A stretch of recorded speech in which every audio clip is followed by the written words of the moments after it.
This is a Power 98.7 podcast. Now we're talking. Subscribe to Power 98.7 podcasts in iTunes or wherever you get your podcasts. There's more on power987.co.za.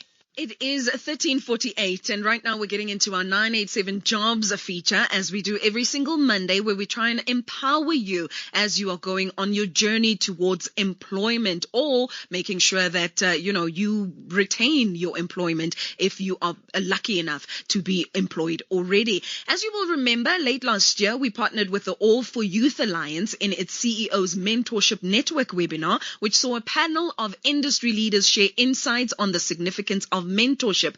We thereafter invited the Power listener to either apply to be a mentor or a mentee in order to broaden the network. After 500 applications, 70 candidates were shortlisted and matched to start a fruitful relationship of growth. And over the next 2 weeks, we're going to be catching up with some mentors and their assigned mentees to hear how the journey has gone on. Of course, so we encourage you as a listener of Power 98.7, especially those who are on the job hunt, to stay tuned to this segment for some useful takeaways as you carve your path and empower yourself with knowledge to be job ready. Joining us on the line are two mentees. That is Muzi Ngobeni, who is a recent graduate, as well as Pano Ranwedzi, who is currently unemployed. And also joining us is Mentor Sibongile Gangxa.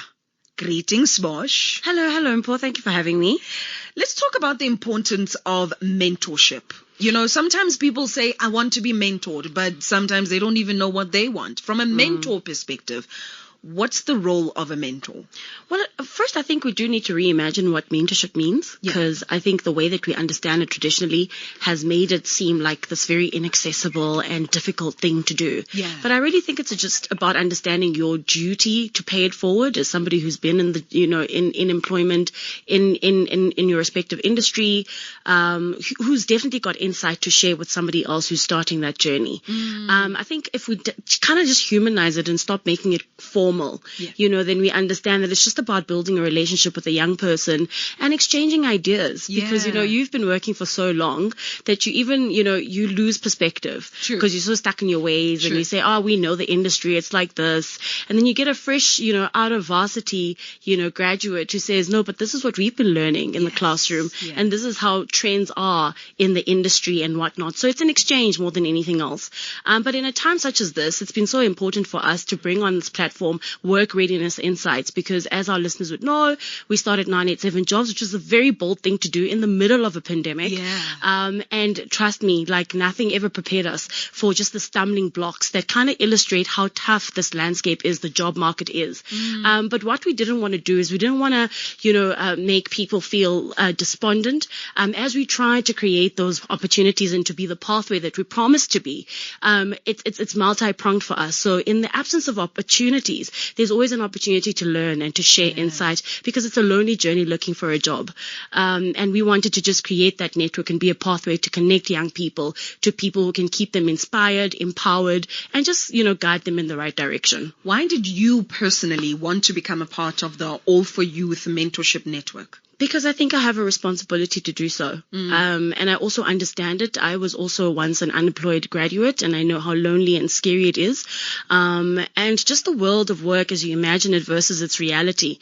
I think there's so many other expectations we can help young people enter into the space well managed, to manage their expectations and to really understand the complexities of work, but also the exciting and bountiful opportunity that, awaits on the other side. But it's about perspective and kind of building that confidence in a young person to just help them put their best foot forward. So for me, it's really about that. And like I said, an exchange of ideas. I love to connect with younger people, driven people who are creative, who have imagination, and who just want to, create and contribute meaningfully to the world and to their own lives and communities. You have two mentees, right? Muzi, who's a recent graduate, as well as Pano, who is currently unemployed. Yeah. How's the journey been?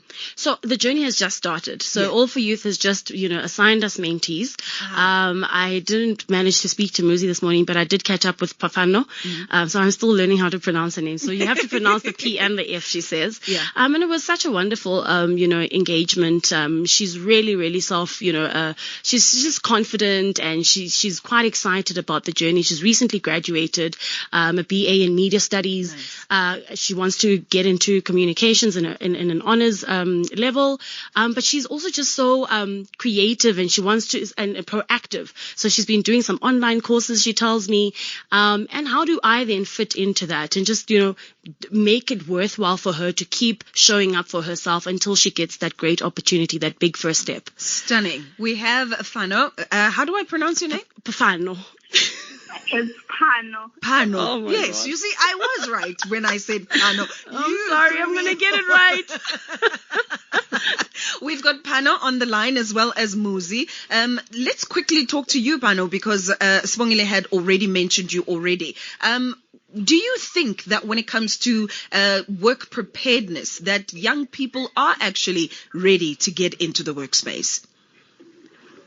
I think there's still a gap between our curriculum of the scope of things that we learn at university level Yeah. and the workplace skills that we need. So it also depends on a career that you are in. But I feel like there's this gap that need to be merged between what we are learning at school and what they expected us to do at the workplace. Yeah. Because I've done an internship before, and I feel like it was just a new learning experience. There were a lot of things that was not even covered in my learning curriculum. So I feel like it's important that there's a broader change in our economy. So I feel like even our education system must align what the work experience or the workplace require us to have. So in terms of you signing up for the All4Youth Mentorship Network, what are you hoping to get out of it? Because you're mentioning that you've done an internship before. So what are you expecting to be different with being mentored? With All4Youth Alliance, I'm looking for a successful learning relationship with my mentor. I feel like it's easier when you have someone in the industry who have a lot of more years of work experience with you, so that can navigate and pave the way, and you can have someone that you can ask questions when you need advice. So I'm looking for guidance and support from my mentor. Stunning. Muzi, greetings and welcome to the show. What's your view on the work readiness of young people in the country? Because so many people believe that the youth of today, all they want is instant gratification, instant this, instant that, and we assume that you just don't necessarily want to work hard towards things. Greetings. How are you? We're good. I'm glad everyone is all right. In terms of the work environment, to some extent, I actually do agree with Pano. It's a very big jump compared to school, and people do look forward to instant gratification. But from what I've seen personally, and from doing working here and there when I was still studying myself, instant gratification is not something that is necessarily a reality. You need to work to be able to achieve certain things all the time. So it's more, I think, about setting goals, knowing, having some sort of direction, having objectives, and then basically working towards meeting those objectives for yourself. Because, you have to put in the effort at the end of the day. It's not just something that will just be handed out to you and given to you on a silver platter. Yes. It's a very broad world out there. So what made you sign up for the Mentorship Network? What are you hoping to get out of it? Personally, I signed up because I saw it as an enabler. I saw it as an opportunity. I'm generally a person who's always willing to give things a try. I've always told myself that I need to take opportunities with both hands where I can. If it's not meant for me, then it won't be for me. If that makes sense, you understand. So in most cases, it's just basically about growth at the end of the day, trying to figure my way around the whole career thing, because it is it's broad. The workplace, the gap is big, but I do believe that to some extent, students, for example, people in university can somehow put themselves out there as well. In terms of my expectations, I expect, for one, to build a relationship with my mentor. Yeah. I'd like to find out more about my mentor, meaning that we haven't really had a chance to speak and everything, you know. Yeah. So that's something I'm definitely looking forward to hear what she says, exchanging ideas, seeing what advice she could give me. Perhaps I could bring something new to the table, as she mentioned. I mean, anything is possible. But at the end of the day, I think it's all about, learning something from another person, hopefully her taking something from me. I don't know if, we can exchange in that manner. But I think it would be very interesting for us to, be able to show each other what we potentially can bring to the table. Fantastic. So you are a recent graduate, Muzi. What did you study, and what kind of job are you looking at? So you spoke about putting yourself out there. Let me give you an opportunity to market yourself. So, yes, I am a recent graduate. Currently, I'm working already. I work as a quantity surveyor. Okay. So that's what I studied in university. That's what I did. Finished my honors last year. Yeah. And this year is basically my first year of work. So it's been interesting so far. Stunning. Pano, you are currently unemployed. You studied a BA. What kind of job are you looking at? I'm looking in terms of internal communication. I'm also currently registered for honors in media studies. So I also want to venture into digital marketing, so I'm open for a lot of spaces. I just want to grow in my career. Yeah. Stunning. Thank you very much for joining us, and all the best in your respective careers. Sibongile, before I let you go, what are good qualities of a mentor that if I want to mentor somebody, even outside of this campaign, what are the qualities that I need to have? I think it's first just availing yourself, just being accessible to anybody who gravitates towards you and who sees something special in you. Also, I was thinking about it a lot, because we always used to think you've got to be a mentor when you're at an executive level. I know, right? And, you have to speak to my PA before you even get a hold of me.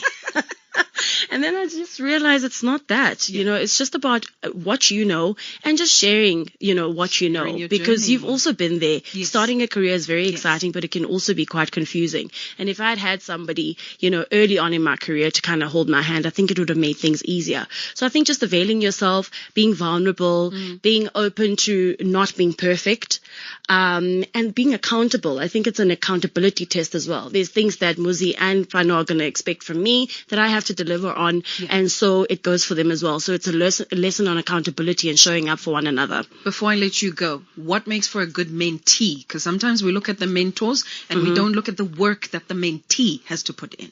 Yeah, I think I'm just expecting openness, and just a teachable spirit. And I say that not because I'm here to teach, but just to be open to ideas, even if you have a particular perspective about things, but just to be open-minded and just to be open to the opportunities that, can present themselves from that relationship. Stunning. Thank you so to have fun. much. Let's have fun. More than anything. Yeah, let's have fun. Thank you so very much for that. That is Sibongile Kanga, who is a mentor.